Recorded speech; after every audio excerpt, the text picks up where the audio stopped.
अस्सलाम वालेकुम नाज़रीन, मैं हूं मुनीबर रहमान और आप देख रहे हैं 92 पॉडकास्ट। नाज़रीन, बहुत से मसाइल हैं हमारे सामने, बहुत से मुश्किलात हैं हमारे सामने।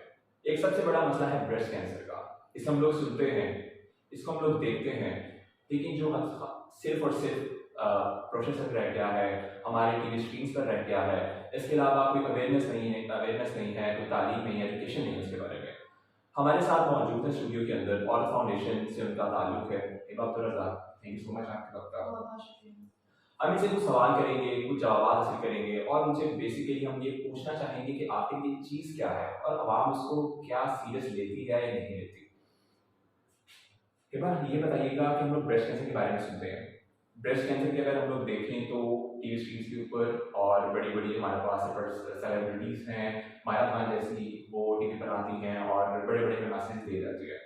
लेकिन जो आम आवाम है, जो गरीब आवाम है, जो वहाँ जो हमारे देहातों की वाली साइड पे जो आवाम है, उस तक ये बात नहीं पहुँचती और हम लोग शायद ये चीज़ देखते हैं कि कोई अवेयरनेस नहीं है, खाली चीज़ें टीवी की हद तक रह गई हैं। क्या आप इस समझती हैं कि चीज़ें टीवी की हद तक हैं या माशरे के अंदर, सोसाइटी के अंदर अवेयरनेस आ चुकी है? सोसाइटी के अंदर अवेयरनेस आई होती है अगर, तो हम देखते हैं कि बहुत सी औरतें जो है वो मेमोग्राफी करवा रही होती हैं। Mammography basically I am pretty sure सबको पता होगा, ब्रेस्ट कैंसर का टेस्ट जो औरतें करवाती हैं और बहुत ज़रूरी होता है करवाना। वैसे तो कहते हैं कि घर पे आपको ज़रूरी है कि जब आप नहा रहे हैं तो आप अपने ब्रेस्ट के ऊपर हाथ रखकर ज़रूर चेक करें कि कोई गुठली वगैरह तो नहीं है, लेकिन इससे सिर्फ इंडिकेट नहीं होता ब्रेस्ट कैंसर। जहाँ तक बात है सोसाइटी की अवेयरनेस की, सोसाइटी को नहीं है। अब अपने घर की औरतों से जितने मर्जी पूछ रही है, मैं अपनी बात करूँ तो मैमोग्राफी हमने नहीं करवाई होती। तो बात वही आ जाती है कि औरत को अपने हेल्थ और हाइजीन से रिलेटेड इस चीज़ के ऊपर जो है नजर रखना बहुत जरूरी है, जो कि नहीं रखा आपने जाता। मेमोग्राफी की बात कही, वाह, मैंने भी पहली दफा नाम सुना इस चीज़ का और शायद मेरे जहन में एक सवाल आ गया अचानक कि ये मेल के अंदर भी है और ये फीमेल के अंदर भी है। बिल्कुल ऐसा ही है, और ये भी एक अलग कॉन्सेप्ट है कि इसकी भी अवेयरनेस नहीं है कि बिल्कुल भी नहीं मेल है। को भी होता है। अगर मैं बात करूँ, आउट ऑफ 100 पीपल मतलब 1 मैन को होता है ब्रेस्ट कैंसर, लेकिन बात फिर आ जाती है कि होता है breast होता है, cancer, लेकिन मेल हमारी को अभी भी आता है। प्रॉपर जो एजुकेशन है, अवेयरनेस है, वो खवातीन को मुकम्मल तौर पर वो शामिल नहीं कर सकती, तो मेल को किस तरह फोकस करेंगे? एग्जैक्टली ऐसा ही है। और ऐसा ही है, ये पिंक रिबन्स और ब्रोशर्स तक और मायरा खान का आके ये कहना तक ही महदूद है। आई थिंक ये इसका थोड़ा और ज्यादा डोर टू डोर कैंपेन्स हो गए, थोड़ा सा इस बारे में इस हद तक लेके जाना जरूरी है, स्पेशली रूरल एरियाज में। तो हिबा, आप इस तरह एक फाउंडेशन से आपका ताल्लुक है, तो आपकी क्या आप लोगों की मसरूफियात हैं, इस चीज़ को आप लोग किस तरह इस चीज़ को आप लोग देखते हैं और माशरे के अंदर, और क्या आप लोगों की किसी आप सोल्यूशन की तरफ जाते हैं या आप लोग उनको पहले उन औरतों को हिट करते हैं जाके कि आप लोगों को ये चीज़ पहली है? बात तो ये कि औरतें खुद ही नहीं आती हमारे पास शर्म के मारे, और इसका एक बहुत बड़ा ये रीजन भी है कि उनके जो मर्द हैं वो अलाउ ही नहीं करते, वही शर्म का फैक्टर डालते हैं। वो स्टिग्मास और स्टीरियोटाइप जो हमारी सोसाइटी में है कि एक औरत को इस बारे में बात नहीं करनी चाहिए, एक शर्म गाह है आपकी, तो you do not need to talk about this.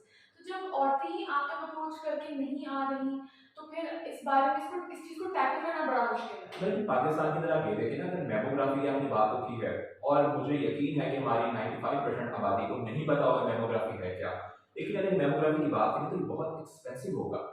वाकई में बिल्कुल ऐसा ही, बहुत ज़्यादा एक्सपेंसिव है ये, लेकिन फिर भी प्रॉपर मेडिकल केयर जो है वो तो औरतों को देखनी चाहिए। आप मेमोग्राफी ना करवाएं, लेकिन आप वैसे तो अपना हाइजीन रिलेटेड जो है एक औरत को चेकअप तो करवा सकते हैं, क्योंकि there other ways is well कि जिससे डिटेक्ट किया जा सकता है कि कोई इशू तो नहीं है आपके ब्रेस्ट में। लेकिन जैसे दूसरे ट्यूमर्स होते हैं, हम लोग देखते हैं कि आपको ब्लड का कैंसर है तो कोई ना कोई ट्यूमर आपकी बॉडी में बनता है, तो ब्रेस्ट कैंसर के अंदर भी यही है। ब्रेस्ट कैंसर में भी यही है, और अक्सर लोग जो है वो इस चीज़ को क्या कहते हैं, मिक्स मैच कर देते हैं।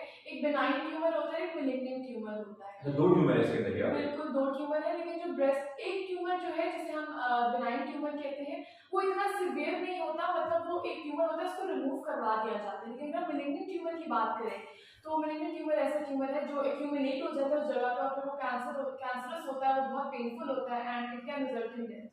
अच्छा, एक बार ये बताइएगा कि आपने यानी कि हम लोगों ने जो हमें एक नतीजे पर पहुंचे कि ये खाली स्क्रीन तक है, प्रोसेस तक है और पिंक रिबन तक है, यहाँ तक हम लोग देखते हैं कि मैचेस के अंदर अगर बात करें तो पिंक रिबन लगा के साइलेंस शो किया जाता है, पिंक रिबन लगा के उनके साथ इज़हार यकजहती की जाती है।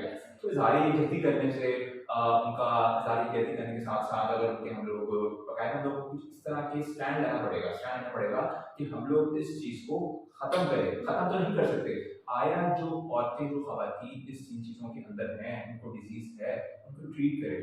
ट्रीट के अलावा आई थिंक एजुकेशन देना और अवेयरनेस देना बहुत इम्पोर्टेंट है। जब आप आपकी कमी वाइस आप क्या मैसेज देंगी हमारी ऑडियंस को? मेरा यही होगा कि अपने आप को अवेयर करें, एजुकेट करें, स्पेशली वो औरतें जो क्या कहते हैं आपके घर में काम करने आती हैं या जिनके कोई मसले मसाइल हैं, उनको आप केटर करें, उनसे पूछें उनको कोई ऐसे मसाइल के लिए, क्योंकि मोस्टली औरतों में ये चीज़ बहुत ज़्यादा देखने को मिलती है और पाकिस्तान में ऑलमोस्ट 7.5 मिलियन औरतें हैं जो इस चीज़ से अफेक्ट होती हैं। तो यही आ जाता है, एजुकेट करें, अवेयर करें, डोर टू डोर कैंपेन्स करना बहुत ज़रूरी है। ना सिर्फ हम एज फाउंडेशन की डिफरेंट फाउंडेशन का एज वेल मैं यही कहूँगी एनजीओ जो है वो ये करें, और क्या कहते हैं स्पेशली मर्दों की तरफ एक है कि अपनी औरतों को इस चीज़ से बाहर निकालें शर्म से, और उनको मोटिवेट करें कि वो आएँ और इस बारे में बात भी करें और अपना ट्रीटमेंट करें। हिबा, आपने हमारा बहुत बहुत साथ दिया, बहुत सारी इन्फॉर्मेशन आपने हमारे साथ शेयर की, बहुत बहुत शुक्रिया आपके वक्त का। तो अपनी आवाम का, अपनी इंसानियत के नाते हम लोग दूसरों की मदद करें और जो हम लोग शर्माई है हमारे वजूद के अंदर है उसको ख़त्म करें, इस टैबूज़ को ख़त्म करें और अपना बहुत सारा ख्याल रखिएगा। मिलते हैं आपसे अगले प्रोग्राम में, तब तक के लिए खुदा हाफ़िज़।